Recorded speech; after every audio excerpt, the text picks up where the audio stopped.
Descubra os principais erros na declaração do imposto de renda e como você deve evitá-los.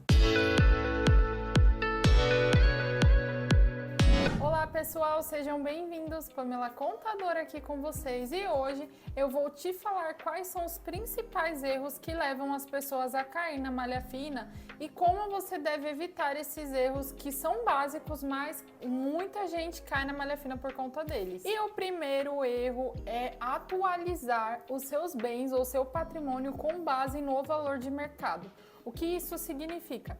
Digamos que você comprou uma casa em 1990, sei lá, e essa casa, quando você comprou, ela valia 25 mil reais.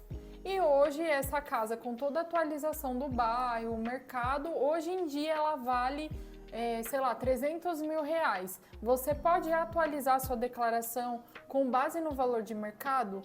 Não pode. Por quê? Porque fazendo isso, você consegue pagar menos imposto. Então, o que a Receita Federal ela diz? Que os bens elas devem ser lançados na declaração com base no custo de aquisição. Então, se você pagou 25 mil reais por essa casa, se você vender ela, você tem que calcular o imposto como se ela valesse realmente 25 mil reais. Mesmo que ela valha muito mais do que isso, você tem que fazer e apurar o ganho de capital, que é um programinha que se chama GCAP. Então, você deve pagar imposto sobre esse ganho de capital. Esses 300 mil que ela vale hoje em dia, menos esses 25, você paga o imposto sobre a diferença.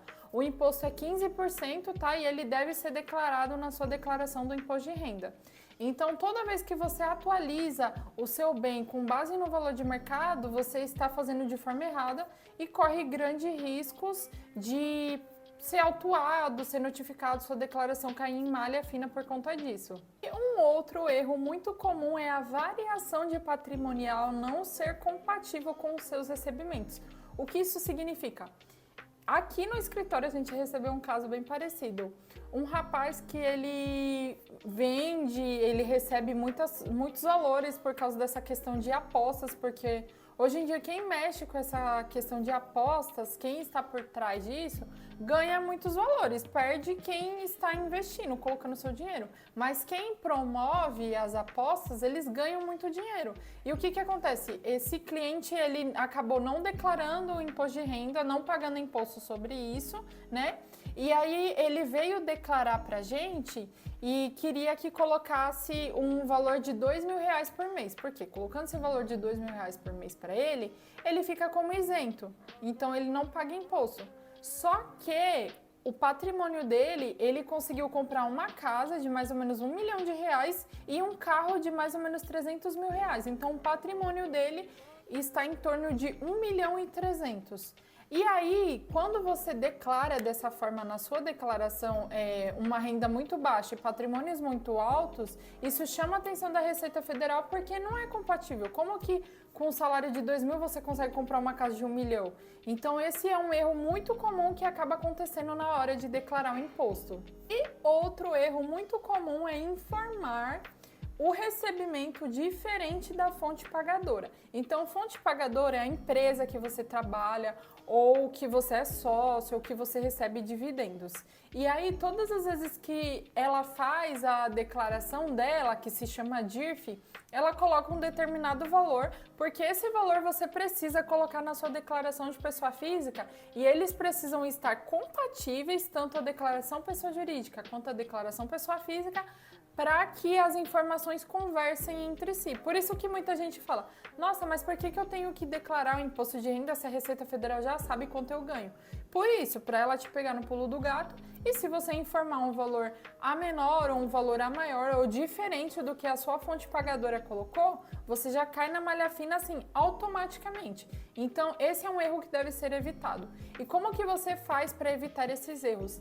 Tem um vídeo aqui que a gente coloca que é como você consultar as pendências do seu CPF, como você ver o que a fonte pagadora te informou. E é muito importante você verificar, porque muita gente está caindo nesse erro. Faz a declaração pré-preenchida, porque ela já vem automaticamente do site da Receita Federal, né?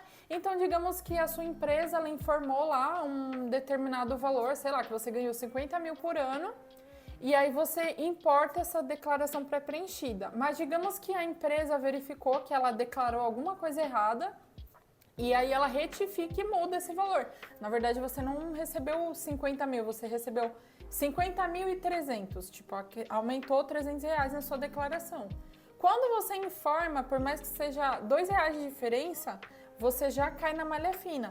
Então, assim, a declaração pré-preenchida, ela é muito boa, só que mesmo assim ela precisa ser conferida, é responsabilidade sua conferir se aquelas informações estão corretas ou não. Um outro erro muito comum é quando você omite recebimentos que você tem ou até dos seus dependentes. Então, assim, digamos que você tem um filho e aí o seu filho, ele faça, sei lá, estágio, ou ele trabalhe, mas você coloca ele como dependente porque você paga, sei lá, a escola dele ou você paga a faculdade dele. E aí você lança ele como seu dependente, mas você não coloca o recebimento dele. Ou a mesma coisa, você lança sua esposa ou seu marido como seu dependente, mas você não coloca o recebimento dele na declaração. Isso coloca tanta gente na malha fina, tanta gente que vocês não têm noção. Então, assim, colocou seu dependente, não se esqueça de verificar se o seu dependente tem rendimento. E se ele tem rendimento, precisa obrigatoriamente ser lançado na sua declaração, tá? E aí, por isso que às vezes entra a análise de um contador, de uma contabilidade para te ajudar, porque às vezes não é tão vantajoso assim você colocar o seu filho, a sua esposa como dependente se ele tiver recebimento, porque você acaba diminuindo a sua restituição se você tiver algum valor a receber, ou até aumenta o seu imposto a pagar. Então é muito importante você tomar cuidado na hora de colocar dependentes que possuem rendimentos. E antes de falar o último erro para vocês, eu quero te pedir para se inscrever aqui no canal, dar o seu gostei, colocar o seu comentário. E também quero agradecer por todo o engajamento que vocês estão tendo nos nossos vídeos, está ajudando bastante. Então vocês estão comentando bastante, dando gostei. Gente, muito obrigada mesmo, tá? E vamos ao último erro que eu considero também um erro que muita gente cai mesmo na malha fina, que é o seguinte: quando você tem filhos e aí você é casado e tem filho, você faz a sua declaração, então digamos que a esposa faz a declaração, coloca os rendimentos dela e aí ela coloca o filho como dependente. Aí o marido vai lá e coloca também o filho como dependente. Um dependente, ele não pode ser lançado nas duas declarações, porque senão cai na malha também, tá? Então, assim, mesmo que o filho é dos dois, que vocês dois gastem, que vocês dois participem da educação dele e tudo mais, só pode ser lançado na declaração de uma pessoa, infelizmente. E quando você declara nas duas pessoas, isso dá duplicidade de dependente, se chama, tá? E aí você pode ser notificado, autuado, seu CPF bloqueado, então evite, escolha uma das duas pessoas, um dos dois responsáveis para lançar esse dependente. Se você já caiu na malha fina ou cometeu algum desses erros, comenta aqui embaixo para a gente descobrir. E também, se você tem alguma dúvida, aproveite para comentar. Muito obrigado por você ter assistido até aqui e até a próxima!